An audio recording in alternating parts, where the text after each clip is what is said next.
워치만 이 책을 읽어 드립니다. 은혜가 함께 하시길 바랍니다. 하나님의 복음 제9장 구원받는 방법은 믿고 율법을 행하거나 믿고 선행을 갖는 것이 아님. 지난 며칠 동안 우리는 사람이 행한 바가 죄에 지나지 않음을 보았다. 또한 우리는 모든 것을 이루시는 분은 하나님이라는 것을 보았다. 우리를 사랑하시는 분이 하나님이시요 그분의 의를 이루시는 분이 하나님이시다. 그리고 주 예수로 하여금 우리를 위하여 죽게 하시고 우리를 살리신 분도 하나님이시다. 성령을 보내사 우리를 책망하고 비추며 우리에게 영접할 능력과 하나님이 이루신 것을 얻는 능력을 주신 분도 하나님이시다. 그러므로 오늘 저녁 우리는 하나님의 역사가 이미 완성되었다면 사람은 어떻게 해야 그것을 얻을 수 있느냐는 질문에 이르게 된다. 하나님 편에서는 이미 모든 것을 다 이루셨다. 오늘 하나님은 이미 그분이 예비하신 것을 사람 앞에 놓으신 것 같다. 그렇다면 우리가 구원을 얻는 조건은 무엇인가? 하나님은 이미 구속 역사를 이루셨는데 사람은 어떻게 해야 구원을 얻을 수 있는가? 구속은 어떻게 해야 우리의 구원이 될 수 있는가? 속죄는 어떻게 해야 우리의 대치가 될 수 있는가? 하나님이 그 아들 안에서 주신 것이 어떻게 해야 성령 안에서 우리에게 흘러 들어올 수 있는가? 이것이 우리가 말한 구원의 조건이다. 우리 편에서 대체 무엇을 해야만 하나님 편의 것들로 우리에게 흘러 들어오게 할 수 있는가? 구원받는 조건은 바로 믿음이다. 성경을 읽는 사람은 누구나 성경에서 구원받는 조건이 다른 것이 아닌 바로 믿음이라는 것을 안다. 오늘날 인간이 타락했고 인간의 사상이 삐뚤어졌으며 인간의 육체가 율법적이기 때문에 인간은 무엇인가를 해야 구원받을 수 있다고 생각한다. 그러나 성경은 믿음 외에 다른 구원받는 조건이 없다는 것을 우리에게 말해준다. 신약에서는 115차례나 사람이 믿기만 하면 구원을 얻고 믿기만 하면 영생을 얻으며 믿기만 하면 의롭다함을 얻을 수 있다고 말한다. 115군데 외에도 35군데에서는 사람이 믿음으로 말미암아 의롭다함을 얻을 수 있고 의롭게 될 수 있다고 말한다. 처음에 말한 믿음은 동사형이고 두 번째 말한 믿음은 명사형이다. 동사 믿음을 사용하여 사람이 믿기만 하면 구원을 받고 영생을 얻으며 의롭다함을 얻는다고 말한 곳은 도합 115군데이다. 그 외에 명사 신앙을 사용하여 사람이 믿음으로 말미암아 구원을 받고 영생을 얻으며 믿음으로 말미암아 의롭다함을 얻는다고 말하는 곳은 도합 35군데이다. 그러므로 전 신약 성경에서 적어도 150번은 사람이 구원을 받고 의롭다 하심을 받으며 영생을 얻는 것이 그 사람의 어떠함이나 그가 한 일이나 무엇을 할 줄 알아서가 아니라 믿음으로 인한 것임을 우리에게 말해준다. 모든 문제는 다 믿음에 있고 신앙에 있다. 한 가지 특별히 주의해야 할 것은 믿음과 신앙을 언급한 말씀에 다른 말이 첨가되어 있지 않다는 것이다. 성경은 사람이 믿고 또 어떻게 행해야 영생을 얻는다고 말하지 않았고 또한 믿고 나서 어떻게 행해야 의롭다함을 얻을 수 있다고 말하지도 않았다. 그리고 사람이 믿은 후에 어떻게 행해야만 구원을 받을 수 있다고도 말하지 않았다. 주님의 말씀은 다만 단순하게 믿음을 언급했고 또한 분명하게 믿음을 언급했다. 결코 믿으라는 이 조건에다 다른 것을 섞어 놓거나 혼합시키지 않았다. 그러므로 성경은 하나님 눈에 믿는 것 외에 사람이 구원을 얻을 만한 다른 조건이 없다는 것을 보여준다. 신약에서 사람들이 가장 애독하고 귀히 여기는 책은 바로 요한복음이다.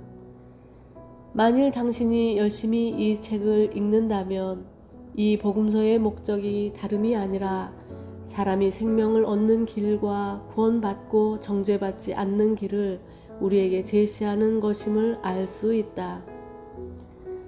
요한복음은 86번이나 사람이 하나님 앞에서 생명을 얻고 의롭게 되고 정죄받지 않는 길은 다름이 아닌 믿음으로 인한 것임을 우리에게 말해주고 있다. 그러므로 성경에서 우리는 구원받는 것이 사람의 어떠한 일이나 사람이 가진 것이나 사람이 무엇을 할 수 있는 것에 있지 않음을 충분하고 분명하며 간단하게 볼 수 있다.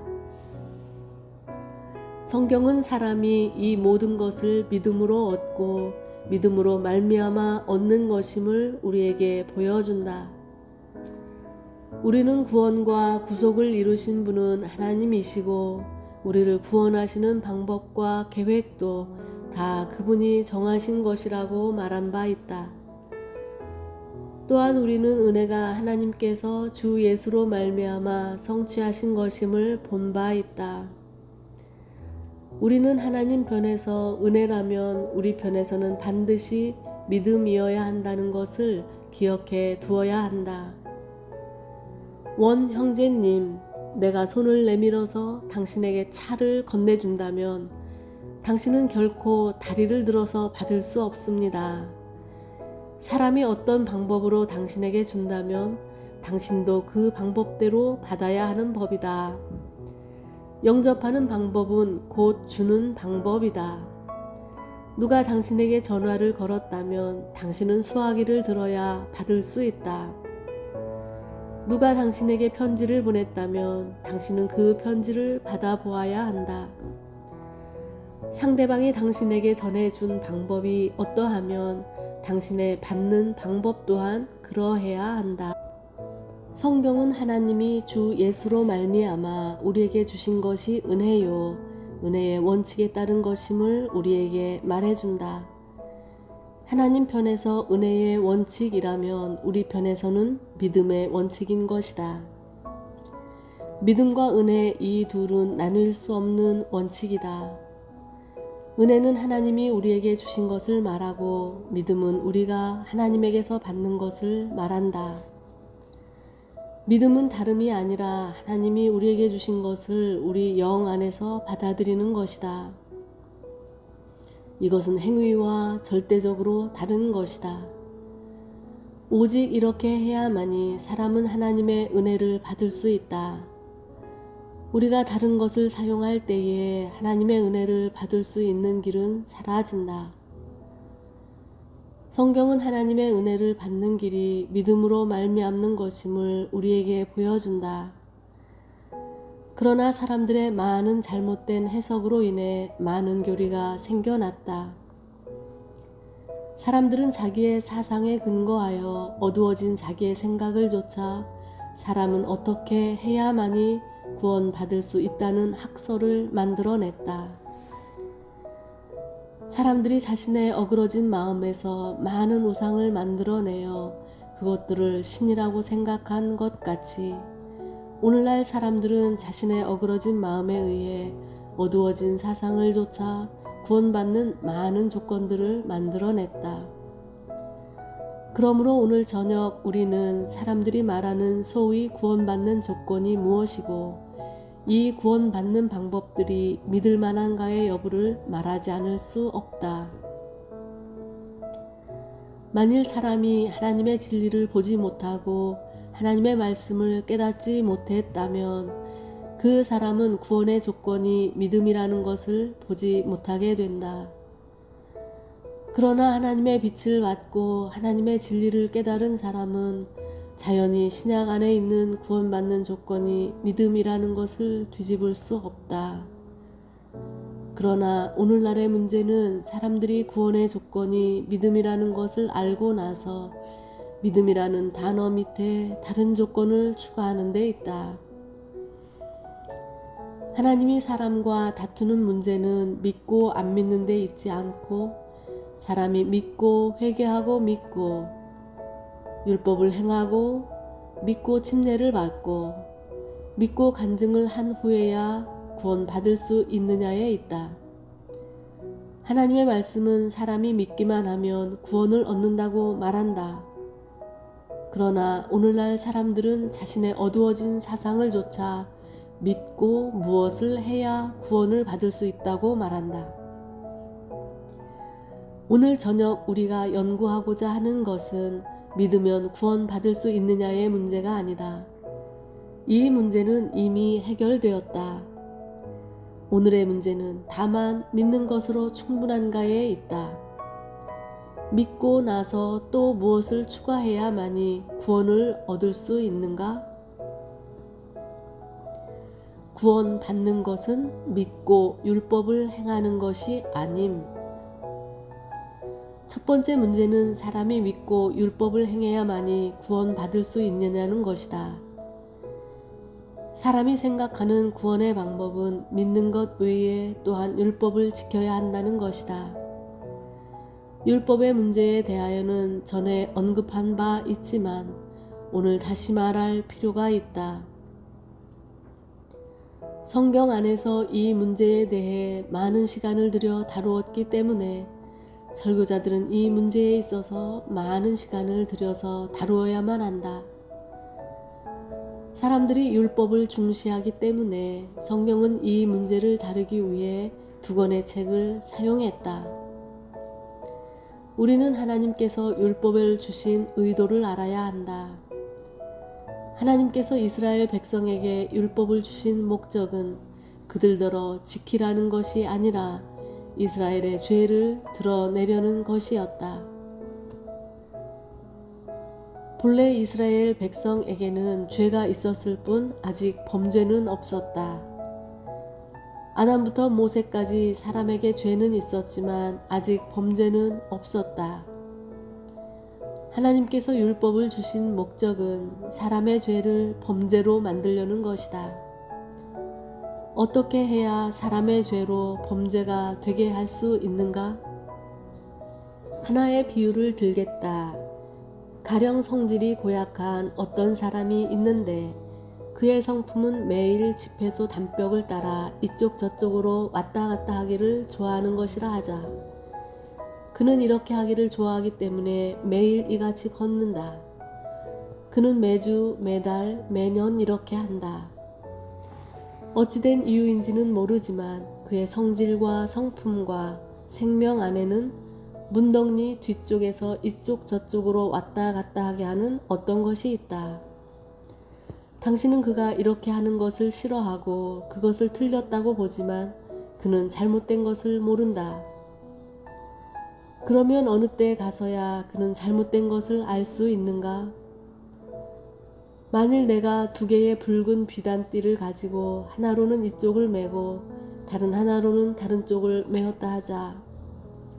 이튿날 그는 지나가지 못하도록 두 개의 비단띠가 메어 있는 것을 보게 된다. 그의 습관으로는 반드시 이렇게 가야 하고 그의 생각 속에서는 이렇게 가지 않으면 안 되는데 앞에는 두 개의 띠가 있다. 두 개의 비단띠를 보면 색상도 좋고 비단으로 만들어졌으며 아름답게 묶여져 있다. 이것을 보고 그는 두 개의 띠를 끊고서 지나간다. 그럴 때 그가 어제 지나간 것과 오늘 지나간 것이 다르다는 것을 보게 될 것이다. 어제 지나간 것은 죄가 아니라고 말할 수는 없지만 범죄함은 아니었다. 이제 오늘 지나갈 때 여기에 범죄함이 있다. 하나님은 율법이 완전하고 선하며 의롭고 거룩하며 아주 좋은 것이라고 말씀하신다. 그러나 사람은 죄로 충만하고 사람 속의 어떠함과 밖의 행위가 다 죄일 뿐이다. 그러나 아담부터 모세까지 사람에게 죄는 있었지만 아직 범죄함은 없었다. 하나님이 율법을 세우신 것은 사람으로 범죄치 않게 하려는 것이 아니라 사람의 죄를 드러내고 그것을 범죄화 시키려는 것이다. 오늘날 율법이 있기 때문에 일단 그것을 범하면 당신은 죄가 있다는 것을 알게 된다. 그러므로 하나님이 사람에게 율법을 주신 목적은 범죄치 않게 하려는 것이 아니라 사람에게 죄가 있다는 것을 보게 하려는 것이다. 율법이 없을 때 그는 자신에게 죄가 있는지 몰랐으나 이제는 알게 되었다. 그러나 이상하게도 사람은 인간에게 죄가 있다는 것을 증명하기 위한 율법을 가지고서 자신이 의롭다는 것을 증명하려고 한다. 우리는 율법을 정반대로 사용하고 있다. 하나님은 율법으로 말미암아 우리에게 죄가 있다는 것을 알게 하기를 원하셨지만 사람은 율법으로 말미암아 자신이 의로운가를 알려고 한다. 하나님은 율법으로 말미암아 우리가 침륜할 자라는 것을 보여주시는데 우리는 율법으로 말미암아 자신이 구원받았음을 증명해 보이려고 한다. 사람은 자신을 보지 못하고 그의 사상은 율법으로 충만하며 사람은 자기 속에 부패한 것이 충만하고 율법을 지킬 수 없는 자임을 보지 못한다. 사람은 육체로는 결코 하나님의 법을 지킬 수 없고 하나님의 법에 굴복할 수도 없다. 그러나 사람은 도리어 율법에서 의를 찾으려 하고 거기서 생명을 얻으려 한다. 하나님은 율법을 통해 사람은 의지할 데 없는 존재로서 구원을 받아야 한다는 것을 보여주시고자 했다.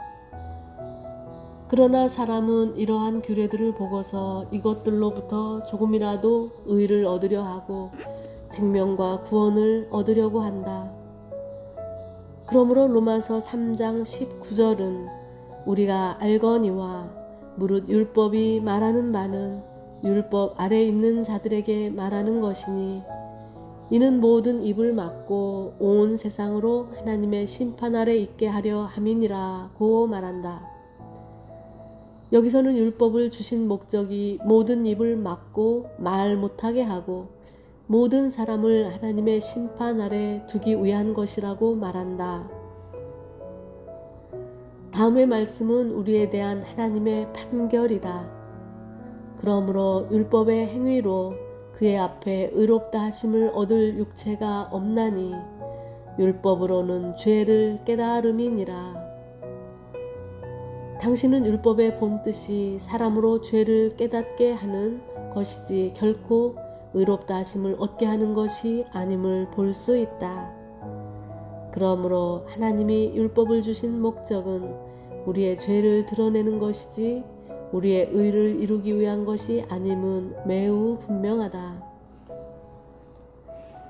구약 때의 하나님은 사람에게 율법을 주셨을 뿐 아니라 또한 많은 예표로서 사람이 어떻게 제사를 드려야 하고 어떻게 속전을 드려야 하는가에 관한 의문에 속한 율법을 주셨다.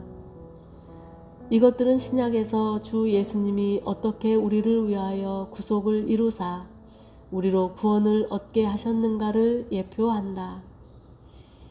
이것은 하나님이 우리에게 보여주신 바이다. 그러나 기묘하게도 사람은 율법으로 말미암아 자기의 의를 세우려고 할 뿐 아니라 이러한 예표들로 말미암아 자기의 의를 세우려고 하고 이러한 의문에서 자기의 의를 세우려고 한다. 그러므로 어느 바리새인은 한 주에 2번 금식하고 항상 그가 얻은 것에 11조를 드렸다고 기도할 수 있다. 그는 이러한 것들이 그로 구원받게 하는 것이라고 생각했다. 사람은 하나님이 율법을 세우신 목적을 보지 못했고 하나님의 목적을 잘못 이해했다. 사람들은 구원받는 것이 어떻게 그렇게 쉽겠느냐고 생각한다. 사람이 주 예수를 믿음으로써 구원받는 것은 틀림없는 사실이다. 그리스도인은 우리가 어떻게 믿지 않는다고 말할 수 있겠는가?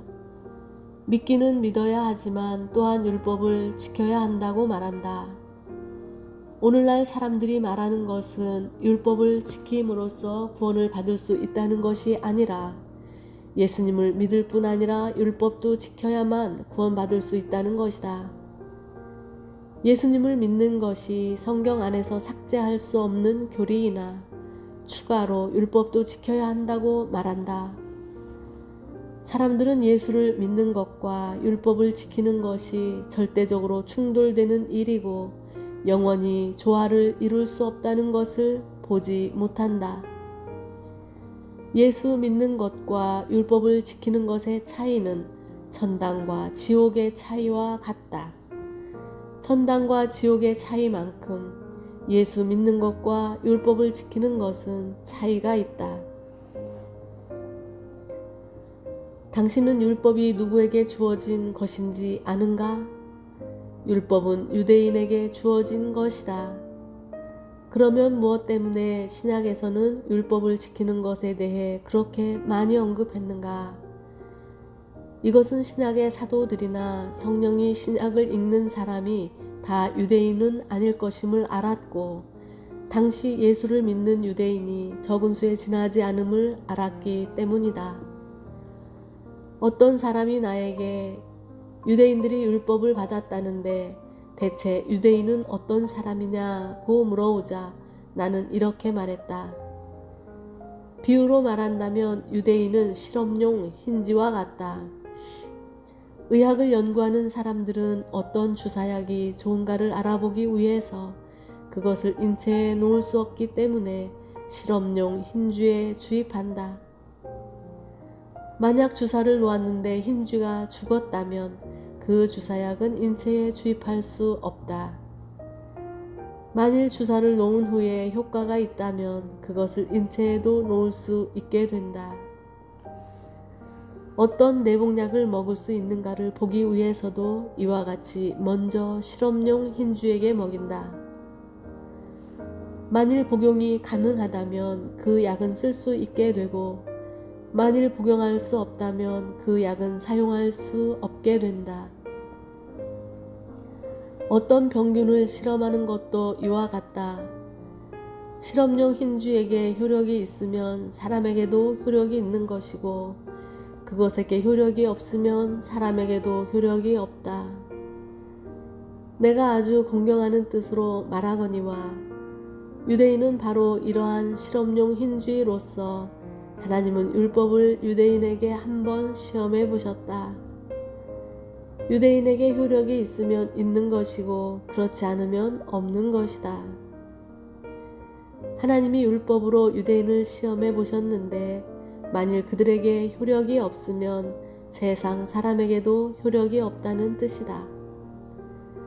유대인은 하나님이 특별히 시험하기 위해 세상에서 뽑은 자들이다. 유대인은 온 세상 사람의 대표이다. 그러므로 정식으로 말하자면 하나님은 율법을 유대인에게 주셨다. 그러나 율법의 원칙은 모든 사람에게 주셨으며 모든 혈기와 육신 안에 있는 사람들을 위한 것이다. 하나님이 율법을 사람에게 주신 것은 사람인 우리가 육신 안에 있는 자요 육체에 속한 자임을 미리 알려주시기 위한 것이다. 친구여, 기독교란 무엇인가? 기독교는 아담과 그의 자손과 그의 족속에게 선을 행하라는 것이 아니다. 이것은 기독교가 아니다.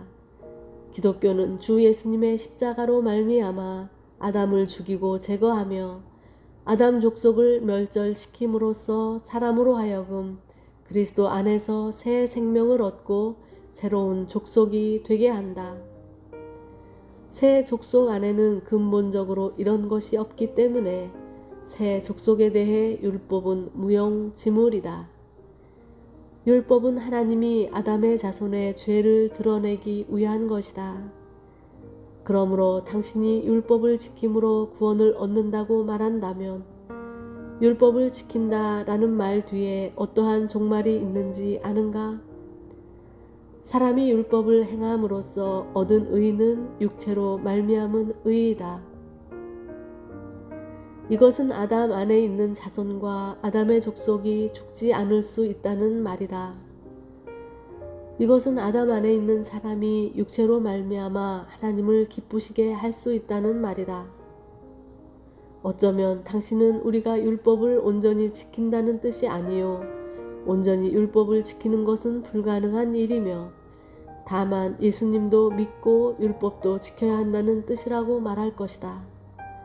그러나 만일 율법이 하나님 앞에서 만분의 1의 지위라도 갖고 있다면 이것은 아담이 죽을 필요성이 없다는 것을 우리에게 말해준다. 이것은 근본적으로 기독교의 성질을 뒤집는 것이다. 기독교는 아담 위에 세워지거나 옛 창조 위에 세워지는 것이 아니며 우리를 새 창조 안에 있게 한다. 우리 사람들은 육체에 속한 존재이기 때문에 결코 율법을 지킴으로써 얻는 의를 가질 수 없다. 인간이 타락한 후부터 에덴 동산의 생명나무 앞에는 그룹과 두루 도는 화염검이 있어서 그것을 지키고 있었다. 왜 그룹과 화염검으로 지켜야 했는가? 이것은 사람이 생명을 얻는 것을 막기 위한 것이다. 사람이 죄인이 되고 선악을 알게 하는 나무의 실과를 먹은 이후로 그가 생명나무로 돌아가 그 과실을 먹기 위해서는 그룹의 심판과 화염검의 죽임을 당하지 않으면 안 되게 되었다. 하나님은 선악을 알게 하는 나무의 실과를 먹은 사람은 다시 생명나무의 실과를 먹을 수 없다는 것을 우리에게 보여주신다. 사람은 두 가지를 다 먹을 수 없다. 사람은 한면으로 범죄의 씨앗을 받으면서 동시에 주님의 구원하심을 얻지 못한다. 기독교와 유대교의 차이는 다음과 같다. 유대교는 육체에 있는 사람에게 율법을 지키는 자는 살리라고 말하고 기독교는 당신은 살 수 없고 율법을 지킬 수 없다고 말한다. 기독교는 분명하게 당신은 할 수 없고 근본적으로 율법을 지킬 수 없다고 결론을 내린다. 그러므로 구약에서 당신은 하나님이 사람에게 율법을 지키라고 주신 것을 보게 되며 그 반면에 신약 안에서는 사람을 율법을 전혀 지키지 못하고 지킬 필요도 없다는 것을 보게 된다. 이것은 성경 안에 가장 큰 진리이다. 이제 위험한 것은 만일 우리가 믿음과 율법을 섞어 놓으면 우리는 성경의 원칙을 뒤집게 된다는 말이다. 이럴 때에 아담은 즉시 지위를 얻게 되고 육체에 속한 사람도 살아남을 수 있게 된다. 그러나 하나님의 판단은 사람이 반드시 죽어야 한다는 것이다. 하나님은 예수 그리스도로 말미암아 사람을 제거하셨고 그분은 육체에 있는 사람에게서 무엇을 얻기를 바라지 않으신다. 오늘 사람이 만일 육체로부터 무엇을 거두려고 한다면 그는 근본적으로 신약의 원칙을 위배한 것이다. 만일 율법이 지위를 얻었다면 육체 또한 지위를 얻게 된다. 하나님은 육체에게 아무런 지위가 없고 그 지위가 근본적으로 이미 제해졌다고 말씀하신다. 아마 당신은 이렇게 할 때 율법을 폐하게 되지 않느냐고 말할 것이다. 성경에서 율법이 우리에게 두 가지를 요구한다는 것을 기억하라. 첫째로 율법은 이것을 행하면 이것으로 말미암아 살리라고 말한다. 율법은 우리에게 행하고 지킬 것을 요구한다. 당신이 지킬 수 있다면 당신에게는 의가 있다. 만일 당신에게 의가 있다면 당신은 상급을 얻게 되고 이것은 곧 당신에게 생명이 된다. 그러나 또한 두 번째 요구가 있는데, 율법은 우리에게 선악을 알게 하는 나무를 먹는 날에는 정령 죽으리라고 말한다.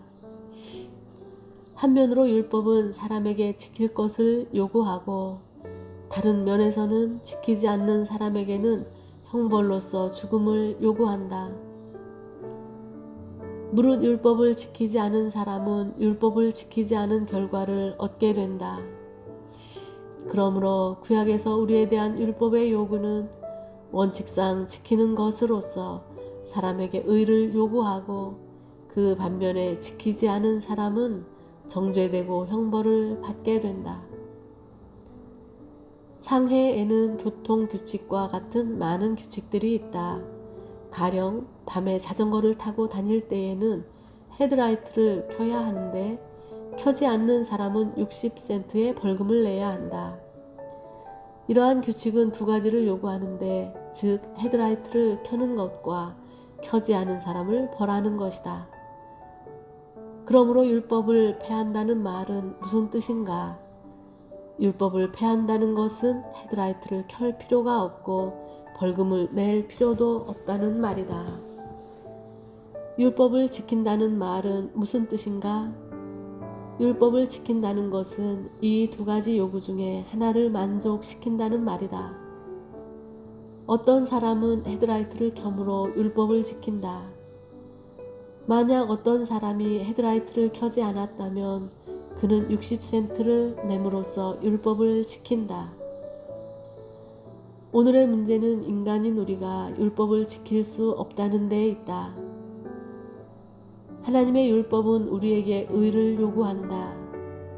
당신이 이것을 행해야 산다고 말한다. 그러나 육체에 속한 사람 중에 율법을 지킬 수 있는 사람은 하나도 없다. 우리 가운데 율법으로 말미암아 하나님 앞에서 의롭다 하심을 얻을 사람은 하나도 없다. 하나님의 율법을 만진 사람은 누구나 실패할 수밖에 없다. 바울이 로마서 7장에서 말한 것처럼 하나님의 율법에 한 조항만 있다 하더라도 당신은 결코 그것을 지킬 수 없다. 거기서 바울은 모든 율법을 범한 것이 아니며 다만 한 조항 탐심을 내지 말라를 언급한다. 탐심은 원문에서 욕심이다. 바울은 자기에게 길이 없다고 말한다. 욕심이 연이어 생길 때 자기는 욕심을 제할 수 없다고 말한다. 내 자전거의 헤드라이트는 켜지지 않는데 나는 여전히 길을 가야 한다. 그러나 어떤 사람은 헤드라이트를 켜지 못하는 것이 아니라 헤드라이트를 켜기를 원하지 않는다. 이러한 사람에게는 헤드라이트를 켜려는 마음조차도 없다. 그러므로 율법을 폐한다는 말은 무슨 뜻인가? 이는 곧 사람이 하나님에게 다음과 같이 말하는 것이다.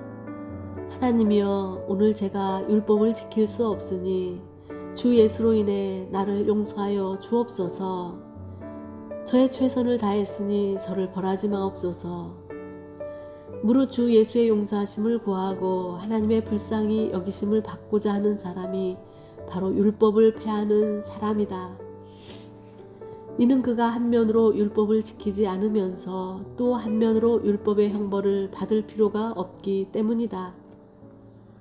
한면으로 헤드라이트를 켜지 않았고 또 한면으로는 60센트의 벌금을 내지 않으려고 한다. 그러면 오늘 우리는 어떤가? 오늘 우리는 헤드라이트를 켰는가? 만일 켰다면 도로에서 떳떳하게 다닐 수 있다. 그러나 우리 가운데 헤드라이트를 켤 수 있는 사람이 하나도 없기 때문에 할 수 없이 우리는 60센트를 내야 한다. 이것이 바로 우리를 위해 주 예수님이 이루신 바이고 우리는 그리스도 안에서 이미 받은 심판이다. 우리는 하나님께 감사하고 하나님을 찬양합니다. 그리스도 안에서 나는 이미 심판을 받았고 형벌을 받았으며 그 아들 안에서 하나님은 이미 나를 벌하셨습니다 라고 말해야 한다. 주 예수님이 이미 죽고 부활하시고 승천하셨기 때문에 우리가 얻은 구원은 우리가 율법을 지킴으로써 얻은 것과 동일하다. 헤드라이트를 켠 사람이 자유한 자요, 형벌을 받은 자도 자유자이다. 오늘 만일 누가 율법을 온전히 지켰다면 그 사람은 예수를 믿음으로 얻는 것과 똑같은 칭의와 구원을 얻게 된다. 만일 우리가 예수님을 믿으면 구원만 받는 것이 아니다. 우리를 구원하신 주 예수님의 구원은 율법 외에 다른 많은 것들을 우리에게 더해 주신다. 로마서 3장 31절에서 바울은 또다시 그런즉 우리가 믿음으로 말미암아 율법을 폐하느뇨? 그럴 수 없느니라. 도리어 율법을 굳게 세우느니라고 말한다. 그러므로 우리가 예수를 믿음으로 구원을 얻는다고 해서 율법을 폐하는 것이 아니다. 오늘날 율법은 우리에 대해 요구한 바를 이미 얻었기 때문에 율법은 우리에게 할 말이 없다. 결코 당신이 믿음과 동시에 율법을 행하는 것을 추가해야 한다고 생각하지 말라. 우리가 믿은 것은 60센트를 낸 것과 같고 율법을 지키는 것은 헤드라이트를 켠 것과 같다. 이 세상에는 60센트를 내고 또 헤드라이트를 켜야 하는 법이 없다. 60센트를 냈다면 무엇 때문에 또 헤드라이트를 켜야 하는가? 만일 헤드라이트를 켤 수 있다면 60센트를 낼 필요가 없다. 만일 믿음의 도가 있다면 율법은 없는 것이다. 만일 율법이 있다면 믿음의 도가 없는 것이다. 믿고 또 율법을 지켜야 할 사람은 하나도 없다. 이렇게 하는 것은 주 예수님을 멸시하는 것이고 또한 자기 자신이 약하고 극히 더러운 존재라는 것을 전혀 보지 못하는 것이다. 또 갈라디아서 2장 16절과 17절을 보기로 하자. 사람이 의롭게 되는 것은 율법의 행위에서 나은 것이 아니요 오직 예수 그리스도를 믿음으로 말미암는 줄 아는 고로 우리도 그리스도 예수를 믿나니 이는 우리가 율법의 행위에서 아니고 그리스도를 믿음으로써 의롭다함을 얻으려 함이라. 율법의 행위로서는 의롭다함을 얻을 육체가 없느니라. 만일 우리가 그리스도 안에서 의롭게 되려 하다가 죄인으로 나타나면 그리스도께서 죄를 짓게 하는 자냐? 결코 그럴 수 없느니라. 갈라디아서는 어떤 사람이 갈라디아에서 사람이 의롭게 되는 것이 주 예수를 믿음으로 말미암은 것은 사실이나 이것으로는 부족하고 또한 율법을 행해야 한다고 말했음을 우리에게 보여준다. 그들은 믿지 않겠다는 사람들이 아니다. 그들은 그리스도 안에서 의롭다함을 얻기를 원했지만 그들은 또한 율법을 지켜야 한다고 말했다. 여기서 바울의 말은 매우 강하다. 만일 내가 그리스도 안에서 의롭게 되려 하다가 죄인으로 나타나면 이라고 말한다. 이 말은 주 예수를 믿고서도 의롭다 하심을 얻지 못하고 죄인으로 나타나며 여전히 율법을 지켜야만 구원을 얻을 수 있다면 이라는 뜻이다. 이것은 마치 내가 병에 걸렸을 때 10일 동안 어떤 의사의 진료를 받다가 병이 여전히 낫지 않아서 다른 의사를 불러오는 것과 같다. 만일 내가 그리스도 안에서 의롭게 되려 하다가 여전히 율법을 지켜야 한다면 나는 아직 구원받지 못한 죄인이라는 말이다. 만일 내가 더 이상 죄인이 아니라면 나는 다시 율법을 지킬 필요가 없게 된다. 그러나 만일 내가 여전히 죄인이라면 그리스도께서 죄를 짓게 하는 자인가? 바울은 내가 주 예수를 믿고서도 의롭다함을 얻지 못했다면 주 예수님이 나로 죄를 짓게 하는 자냐고 말한다. 결코 그럴 수 없느니라. 신약에서 바울은 수차 결코 그럴 수 없느니라는 말을 언급했다. 헬라어에서 이 단어는 성구이고 영어로 번역하면 God forbid로서 바로 고서에서 말하는 하늘이 금하셨다는 뜻이다. 이것은 매우 중요한 말이다. 하늘이 이것을 금하고 거절하며 하늘에는 이러한 법이 없다. 그러므로 사람은 예수님을 믿는 것에다 또 율법을 지키는 것을 추가할 수 없음을 보아야 한다. 이제 우리는 다시 로마서 3장으로 돌아가자. 여기서 우리는 바울 형제의 분명한 한마디를 볼 수 있다. 28절 그러므로 사람이 의롭다함을 얻는 것은 율법의 행위에 있지 않고 믿음으로 되는 줄 우리가 인정하노라. 이것은 결론을 짓는 말이다. 지금은 믿음의 문제이고 율법과는 조금도 상관이 없다. 하나님께 감사드린다. 예수님으로 충분하다. 성경이 믿음을 중요시한다는 것은 하나님의 은혜를 중요시한다는 말이다. 이것은 우리가 모든 것을 다만 받아야 함을 보여준다. 어떤 사람은 복음을 전할 때에 사람을 높이기를 좋아한다. 그러나 만일 당신이 성경을 안다면 하나님의 역사하심 외에 사람에게는 어떤 길도 없다는 것을 알 것이다. 다음 두 마디를 기억해두라.